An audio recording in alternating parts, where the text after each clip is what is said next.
விழிப்புணர்வு பதிவு. முதல்ல நம்ம பிரச்சனை எங்கே ஆரம்பிக்குது அப்படிங்கிறத நீங்கள் முதல்ல தெரிஞ்சுக்கணுங்கிறதுக்கான விழிப்புணர்வு பதிவு இது. உதாரணத்துக்கு, ஒருத்தங்களை பார்த்தா அவங்களோட ஒன்றா இருக்கணும், அவங்களோட செக்ஸ் வச்சுக்கணுங்கிற ஆசையை தூண்டுறது மூளை. அடுத்தது பார்த்தீங்கன்னா, இருதயம் ரத்தத்தை அழுத்தம் கொடுக்குதா, அது ஆணுறுப்பை விரிவடைய, அதாவது வளர செய்கிறது. எப்படி எக்ஸ்பேண்ட் ஆகுது இல்லையா, ஆணுறுப்பு தடிமன் ஆகுது இல்லையா. அதே மாதிரி கல்லீரலோட வேலை என்ன அப்படின்னு பார்த்தீங்கன்னா, அந்த தடிமன் ஆச்சு இல்லையா, அதை அப்படியே கிரிப்பாக, இன்னும் நல்லா கிரிப்பாக மெயின்டைன் பண்ணுறது கல்லீரலோட வேலை.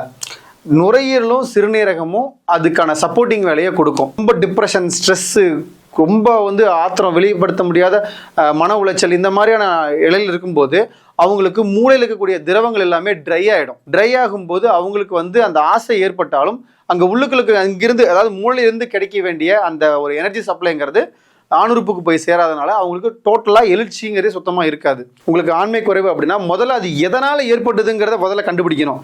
அதுக்கப்புறம் அதை கரெக்டாக எது க்யூர் பண்ணுமோ அந்த மருந்துகளை கொடுக்கும்போது தான் ஈஸியாக இதுலேருந்து வெளியே வரதுக்கான பாசிபிலிட்டிஸ் அதிகமாக இருக்குது.